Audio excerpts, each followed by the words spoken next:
नमस्कार साथियों, हमें जो वास्तव में आज़ादी मिली 2005 में, उस आज़ादी को खत्म करने की कोशिश हो रही है। के लिए आपको, हमको, सबको एक होना पड़ेगा और इनके खिलाफ एफआईआर दर्ज करने की बहुत जरूरी है। और कौन है? चीफ सेक्रेटरी, उसके थ्रू ये पूरा हो रहा है। इसलिए हमने एफआईआर का पूरा फॉर्मेट बनाया हुआ है जो यहाँ के मेरिन ड्राइव पुलिस थाने में दिया जा सकता है। अगर आपको ऐसा लगे कि मैं इसको थोड़ा सा समझा सकूं तो मैं पढ़ के समझाता हूं। थोड़ा सा सिर्फ सब्जेक्ट, ज़्यादा नहीं बोलूँगा, थोड़ा सा बोलूँगा।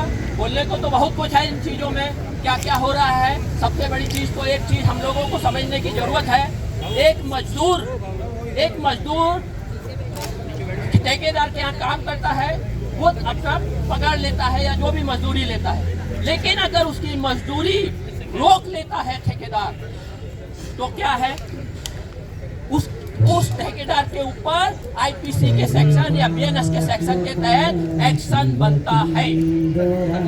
उसी प्रकार से अगर आपको कोई भी जवाब चाहिए तो पीआईओ की, किसी भी डिपार्टमेंट के पीआईओ की जिम्मेदारी है कि वो जवाब बिना किसी अपील के सिंपल सा दे। कोई अपील में जाने की जरूरत नहीं होनी चाहिए।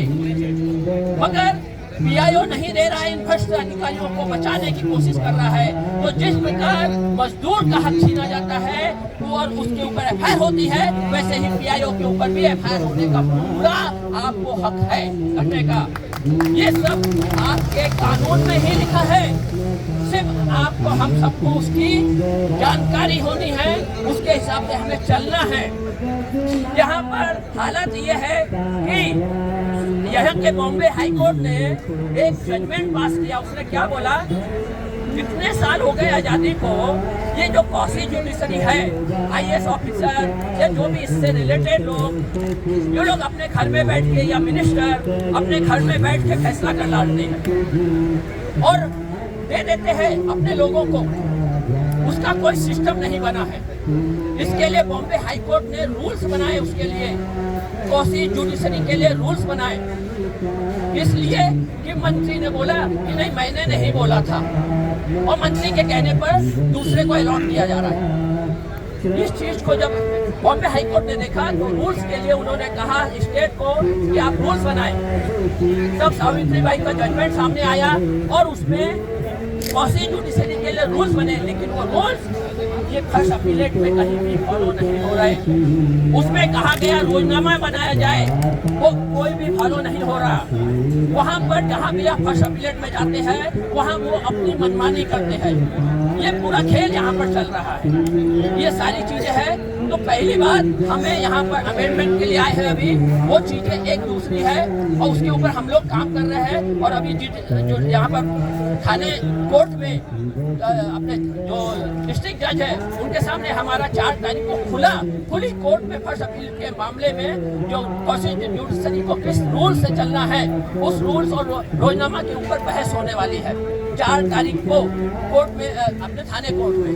टाइमिंग है शाम का 5 बजे का टाइमिंग है, उस टाइम, ताकि फर्स्ट अपीलेट के जो रूल्स है, वीडियो रिकॉर्डिंग होनी चाहिए, किस तरीके से पूरे रूल्स हम लोगों ने बनाए हुए हैं। और रूल्स हमने कहा आप हमारा मत इस्तेमाल कीजिए, आप अपना रूल्स बना करके सामने लाइए, रोजनामा लाइए सामने, क्योंकि किसी को ना रोजनामा का पता चल रहा है, ना किसी को फर्स्ट अपील में किस तरीके से करना है। क्योंकि फर्स्ट अपीलेट की जिम्मेदारी क्या है? खाली अगर पीआईओ ने बराबर जवाब नहीं दिया, उसे खाली ये देखना उसने जवाब बराबर नहीं दिया, अब उसके ऊपर एक्शन बनता है, कंपनसेशन बनता है, उसके ऊपर पेनल्टी लगती है। सिर्फ इतना उसको देखना है और आपको अपना चीज दिलवानी है।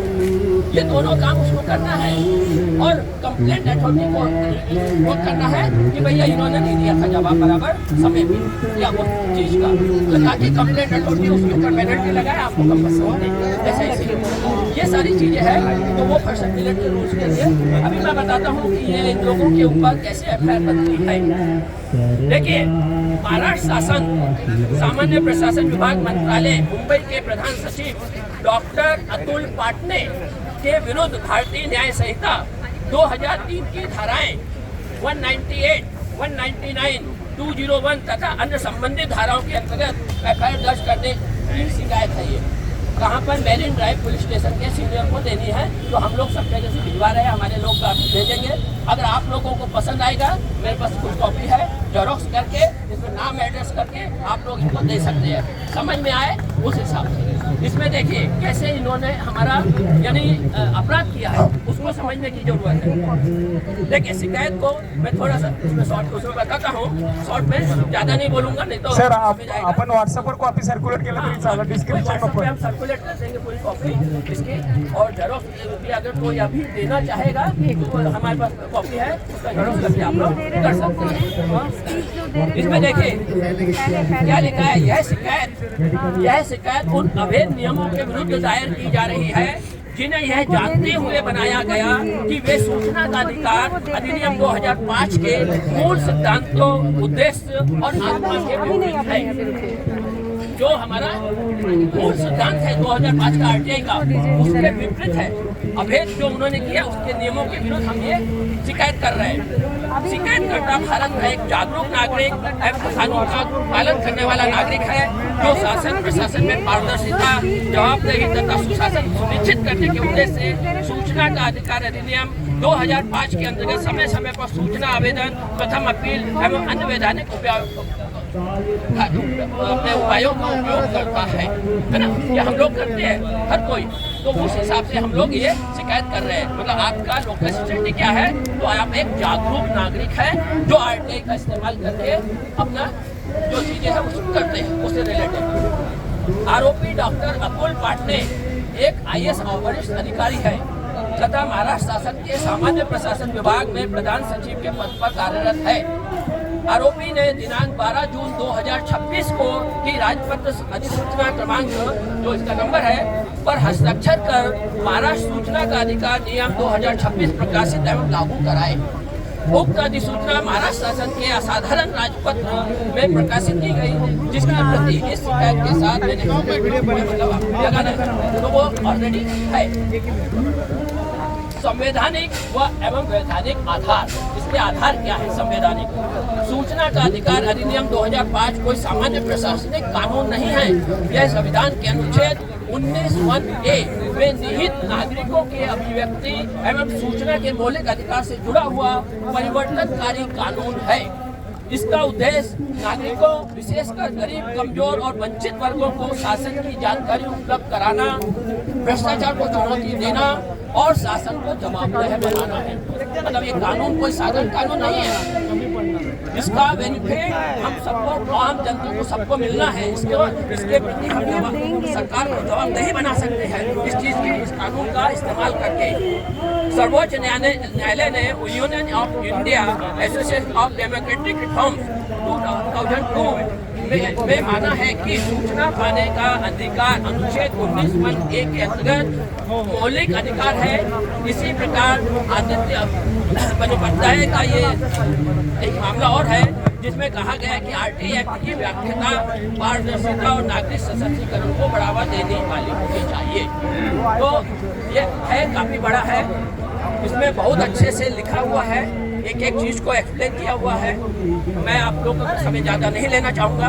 इसको व्हाट्सएप पे जो नंबर है, हमारा नंबर नोट कर लीजिए, हमें भेजिए तो हम वो उनको व्हाट्सएप पे भेज देंगे, हम ग्रुप में डलवा देंगे, जो भी है इस फॉर्मेट को हम सब जगह डलवा देंगे। और बाकी जिसको अगर अभी देना चाहेगा मेरे स्टेशन में, यहाँ की मीटिंग खत्म होने के 10 या 15-20 लोग एक साथ लेकर जाके वहाँ पर दे सकते हैं, वहाँ से रिसीव कराओ और रिसीव कराने के बाद इस पर आरटीआई लगाओ, इनका बेल्ट बजाओ, 100 आरसी 10,000 आरटीआई लगने दो और लगने के बाद उसका उनसे जवाब देना है। धन्यवाद सर। धन्यवाद मेरा आप लोगों को, आप लोगों ने मुझे जगह दी।